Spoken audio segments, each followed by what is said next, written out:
Olá, camaradas. Professor Daniel aqui, seu professor de Física.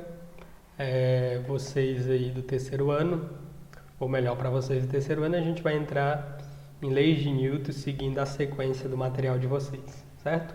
Então, para essa semana do dia 16 e 17, que seriam as quintas-feiras das aulas de Física, caso não houvesse quarentena, seria o dia justamente dessas aulas. Então, essa videoaula será referente a esses 2 dias, tá bom? A gente vai estudar agora as leis de Newton.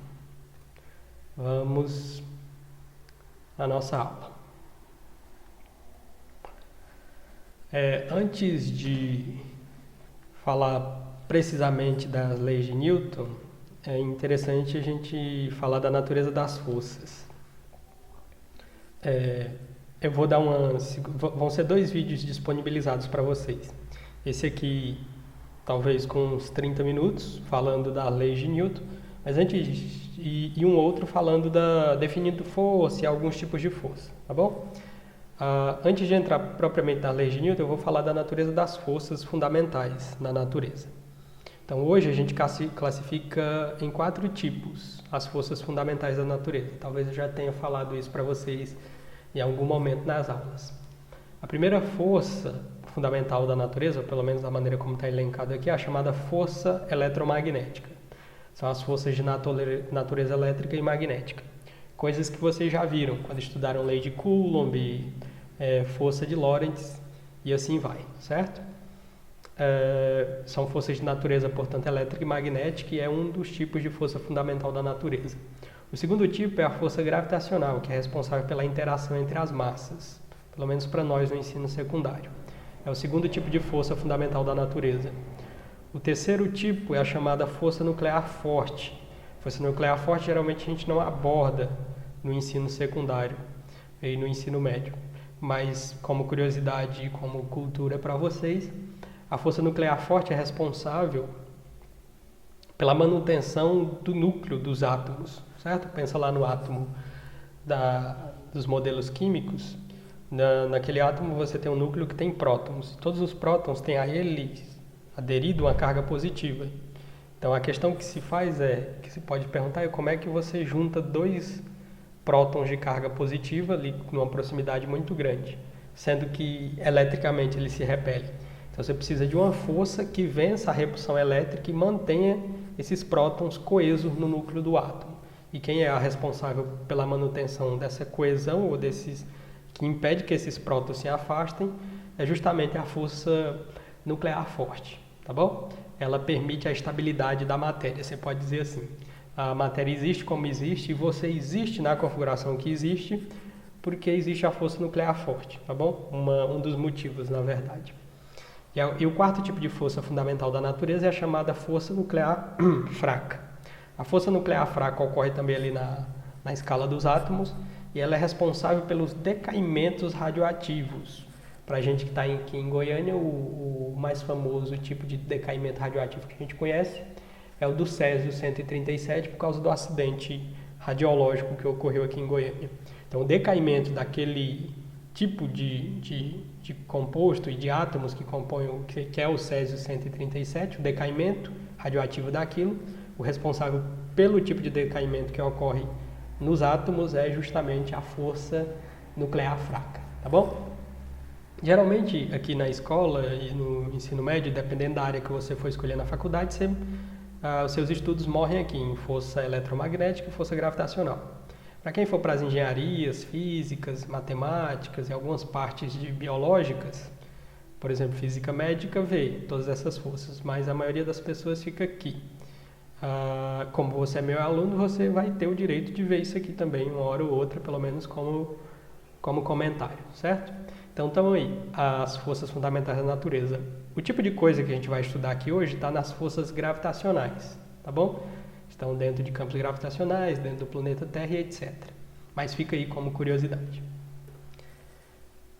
Antes de definir precisamente o que são as leis de Newton e enunciá-las, a gente precisa de 2 conceitos que são fundamentais. O conceito de força resultante e o conceito de equilíbrio, tá bom? O que é força resultante e o que é equilíbrio? Então, para o estudo das leis de Newton, que é o que a gente vai fazer nessa aula, dois conceitos são muito importantes. O conceito de força resultante, que a gente vai usar a letra ou a nomenclatura FR, força resultante, e o outro conceito é o de equilíbrio de um corpo. O que são? Força resultante é o resultado da soma vetorial de todas as forças que atuam sobre um determinado corpo, certo? Então, por exemplo, eu estou segurando o copo aqui, que forças atuam nesse copo? A força peso gravitacional, certo? Que é proporcional à massa do copo, e tem uma força muscular que eu estou fazendo. Se não houvesse essa minha força muscular, o copo cairia. Significaria que a força resultante seria a força peso, certo? Outra coisa que é importante, a aplicação matemática desse conceito vai ser imprescindível para a resolução de uma série de exercícios que a gente vai fazer com leis de Newton. E o segundo conceito importante é o de equilíbrio. No estudo da dinâmica, definimos que uma partícula, um objeto qualquer, um corpo extenso, está em equilíbrio se a resultante das forças que atuam sobre ele for zero. O caso do copo aqui serve como exemplo. Se o copo está parado, significa que ele está em equilíbrio estático. Por quê? Porque a minha força muscular, que eu estou segurando o copo aqui, anulou a força peso de alguma maneira, tá bom?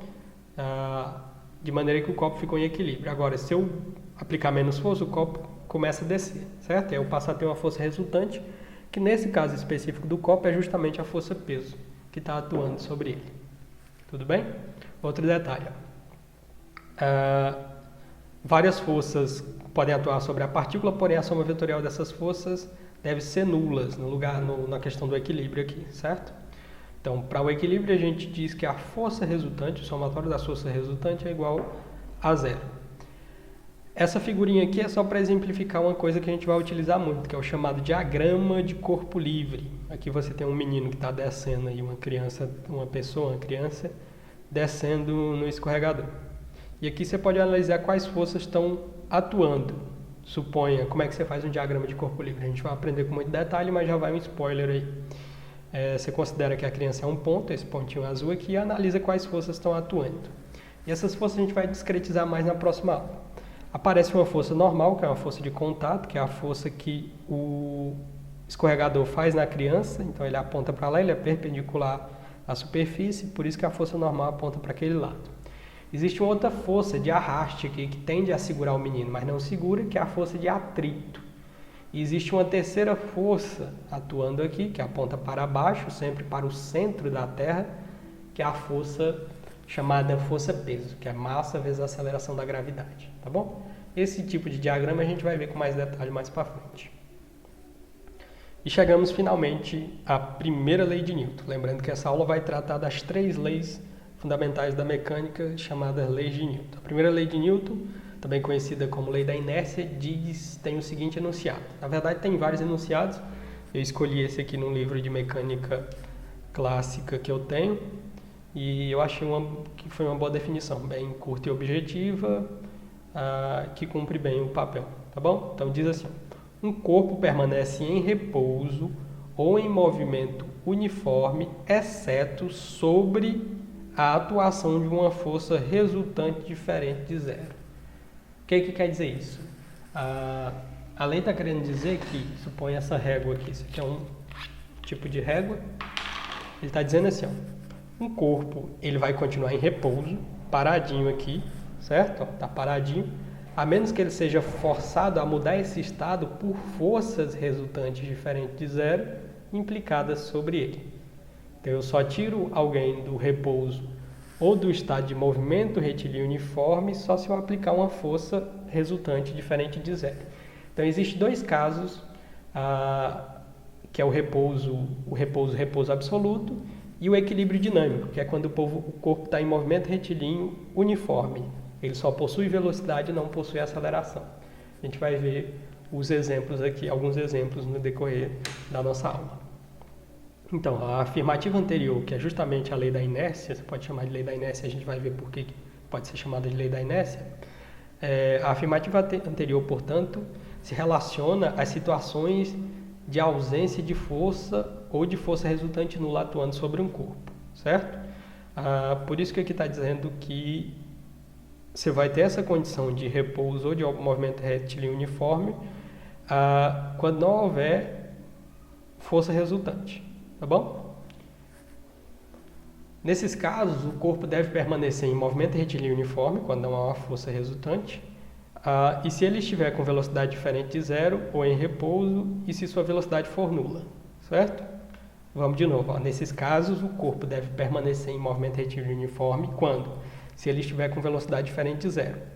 Ou, no caso que ele estiver em repouso, se sua velocidade for nula. Então, se o objeto está em repouso, se a velocidade for nula, ou ele vai estar em movimento retilíneo uniforme com velocidade constante. Certo?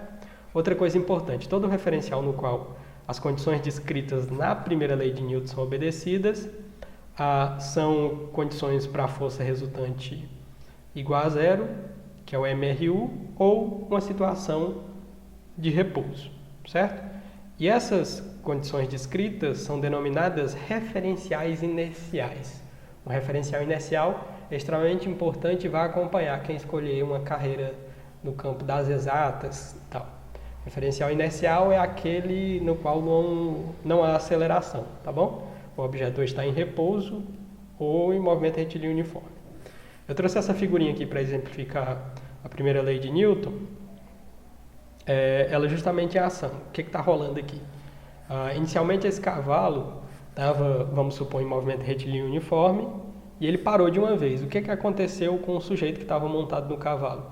Ele continuou em movimento, porque segundo a primeira lei de Newton, essa é a tendência do corpo, se mantém em movimento retilíneo uniforme, certo? Então, quando o cavalo para bruscamente, o sujeito continua em movimento retilíneo uniforme.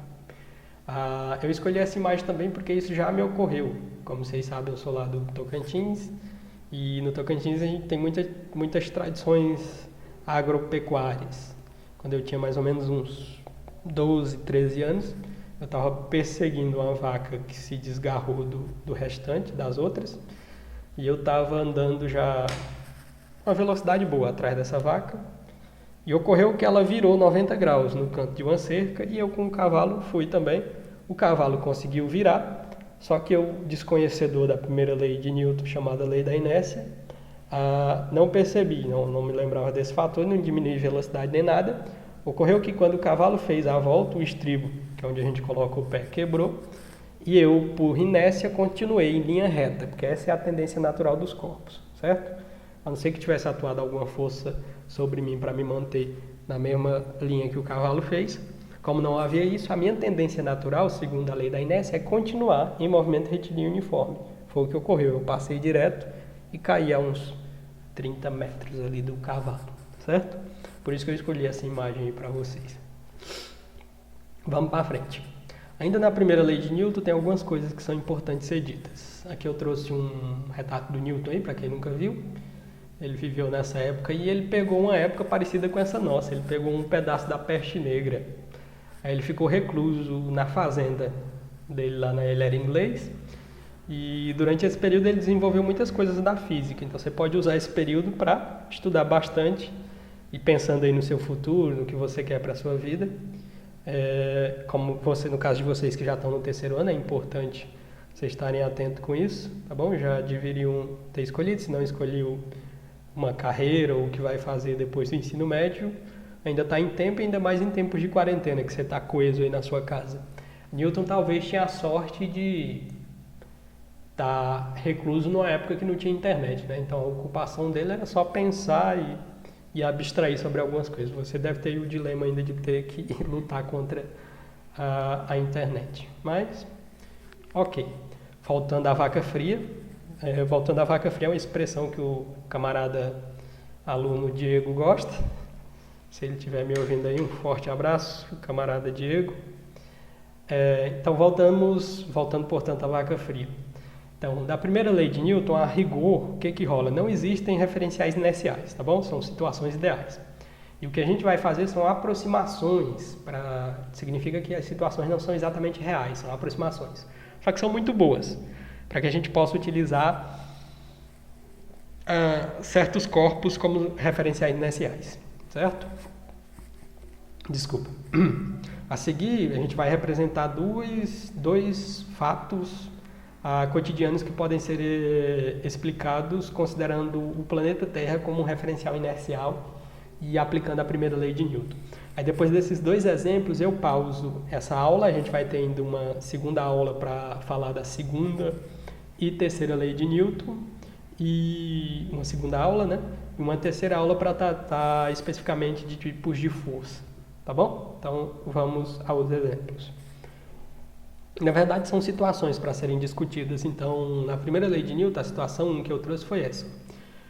Quando estamos no interior de um ônibus e o motorista é obrigado a frear bruscamente, é comum falarmos que fomos jogados para frente. Vamos analisar essa situação, o que está rolando. Suponha que você está lá no corredor do ônibus, não está segurando em nada, o ônibus está em velocidade constante, então você está de boa porque você tem a mesma velocidade do ônibus, você não sente nada. Se for em Goiânia vai ter alguns buracos, mas suponha que é uma avenida ideal também, em movimento retilíneo uniforme. Ocorreu que o motorista pisou no freio de uma vez e o ônibus começou a parar. O que ocorre? A tendência natural, segundo a lei de Newton, é que todo o corpo continue no seu estado de repouso ou de movimento retilíneo uniforme, que é a sua situação aí no ônibus, a menos que seja forçado a mudar esse estado por forças implicadas sobre ele. O que rola? Quando o ônibus parou, a sua tendência natural é continuar em movimento retilíneo uniforme. Aí o que você vai fazer? Vai trupicar para frente e segurar no chão, com os pés, segurar com a mão em algum lugar e começar a agir com outras forças para você poder começar a vencer a primeira lei de Newton. Outra situação que é possível no caso do ônibus também, o ônibus está parado, certo? Você está lá no corredor sem segurar em nada e o ônibus acelera de uma vez. Então, nesse caso, você tem a sensação que você foi jogado para trás, né? O que aconteceu? De novo, funcionou a primeira lei de Newton. Você estava em repouso e o ônibus começou a andar. Qual é a tendência natural do seu corpo? Qual é a tendência? Permanecer em repouso, a menos que seja forçado a mudar esse estado por uma força implicada sobre ele. Nesse caso, você estava no ônibus, você teve que segurar ali na alguma coisa e fazer alguma força para poder vencer esse estado de inércia. Vamos ver agora, eu coloquei aqui como observação, como é que surge esse termo inércia na física e como é que isso veio cair nas leis de Newton. Então, Galileu, aquele Galileu lá que a gente já ouviu falar lá desde o 9º ano e tal, Galileu Galilei, o italiano, denominou de inércia a propriedade de os corpos tenderem a permanecer em seu estado de movimento, tá bom? Devido a esse fato, a primeira lei de Newton também é conhecida como lei da inércia de Galileu, certo? Vamos analisar a situação número 2 e a gente encerra essa primeira aula sobre leis de Newton e de volta com a segunda para falar da segunda e terceira lei de Newton.